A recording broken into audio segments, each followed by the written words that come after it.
How's it going, everybody? I'm Lewis and we've got a new update from the old school RuneScape team. This is for new animations and the Barbarian assault changes. This week they've got some fancy new animations for the toxic blowpipe and ectophial, along with some changes to the Barbarian assault that will make your experience with the minigame a lot smoother. On top of this, they have the usual plethora of small quality of life changes and bug fixes. So let's start off with the blowpipe special attack and ectophial animations. The special attack of the blowpipe now has a custom animation. The power of the blowpipe special attack is now properly represented with a snake head sent flying, looking to sink those fangs into your opponent. They've also added a custom animation for the ectophial. Choosing to teleport with the ectophial will have you pour out the liquid and get whisked away by a mysterious undead figure. Next, the Barbarian assault changes. Several changes have been made to Barbarian assault, which will make your experience of playing the minigame a lot smoother. They've increased the point limit. The limit on the number of points you can store in each roll has been raised to 5,000. You can also store queen kills. It's now possible to store up to 15 queen kills at once, rather than having to immediately use the queen kill credit you had just earned. This should allow you to play many more rounds of Barbarian Assault before having to spend your points. And they've also added a high gamble counter. High level gambles that you purchase from the Barbarian Assault reward shop are now tracked. A count of how many you've purchased is displayed as you receive a high level gamble reward. This count does not count the gambles you may have purchased prior to this update.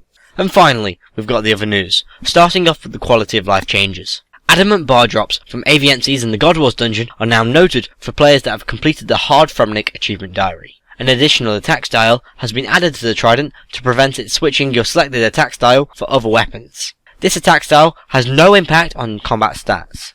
Spiritual rangers, mages and warriors have been grouped into a single slayer task of spiritual creatures. You can choose which of the three you prefer to kill when you receive this new assignment. And the ecto token limit at the ectofunctus has been raised to 65, allowing 13 bones to be offered in a single inventory. Moving on to the bug fixes. This week they have a number of bug fixes, many of them thanks to the reports sent in by players using the in-game bug report form. An issue with Castle Wars tracking the players on each team going out of sync has been resolved. Canoes are now correctly listed as free-to-play content in the woodcutting skill guide. Additional ores gathered by the Varrock armors now provide the bonus experience from the Prospector's outfit. Using Escape to close interfaces now functions with the Rune Pouch and Bank Deposit box interfaces. A tile, which could not be walked on near the Black Salamanders, has now been fixed. The palm tree top at Mud Skipper Point no longer renders behind the grass when Remove Roof is enabled. A player can no longer cast Energy Transfer when stood in multi-combat wilderness in a player stood in single combat wilderness. Scarab swarms should no longer follow you outside of Pyramid Plunder. Making Swamp Tar now consistently filters game messages. The warnings, if dual arena options change, will now show even if you haven't clicked accept yet. It's now possible to boost your fletching level to make crossbows like most other equipment. They've corrected some grammar in the Skills Necklace teleport message. The firemaking skill guide has been updated to include information about Barbarian firemaking. You can no longer perform skill cape emotes aboard the fishing trawler. They fixed a typo in the Ardoin diary journal. They fixed a typo in the Mauritania diary journal.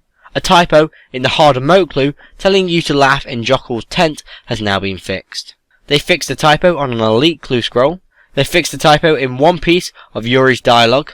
The Kraken Whirlpool can no longer be damaged by poison. The Bounty Hunter Rogue Hat will now be kept as expected upon death under the current temporary death system.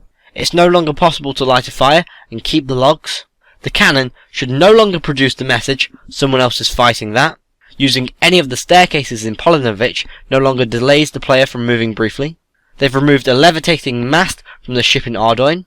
They've added game messages related to making pottery to the game filter. The Game Necklace teleport menu now lists Burthorpe rather than Burthorpe Games Room to reflect the recent change in the teleport location. And they fixed the idle animation of Advisor Grim and the Knights of Saradomin. So a surprisingly large update, especially with those bug fixes this week, and a lot of quite decent changes that you wouldn't even think about that much, but they're really quite substantial. I have just a few comments on specific things that I've noted in this update. It's interesting the way they've done the ectophile animation compared to RuneScape 3. I believe in RuneScape 3 you poured out the liquid and then the liquid sort of consumed you and then you would teleport. Now we're pouring out the vial and a undead creature comes and takes us there. I quite like this new idea, and I believe that they discussed this because of some render order issues they've had when they tried to make the older animation. I find it interesting to note that we've got high level gamble counters when the poll actually just said gamble counters. Personally, I just think a queen kill counter would have been fine, but I think people just want to count how many attempts that they require to get the pet. In the other news, I found the spiritual creature slayer assignment quite interesting. Personally, I've got the spiritual rangers blocked, so it'll be interesting to see if I have spiritual creatures blocked, or whether they've just taken it off altogether. And we've had multiple bug fixes. I'm quite surprised to see that canoes are actually free to play. I was under the belief that they were pay to play content. And I'm very happy that they filtered messages such as someone else is fighting at when you're using a cannon. I also find it quite interesting to see that there has been a bug in game for presumably quite a while where you could light a fire and keep the logs. Either way, it's great to see that it's fixed, and they clearly have done a lot of work fixing all these bugs, especially since they got the in-game bug report form. If you want to discuss this update, please go on the forums or in the comments below. If you want to watch the latest old school RuneScape dev vlog, please click here for Halloween 2015. And if you want to watch the dev vlog before that, please click here for Skillcape perks. If you've enjoyed this video, please like and share, and if you want to keep up to date with the old school RuneScape updates, dev vlogs and polls, please subscribe. I've been Lewis, thanks for watching, goodbye.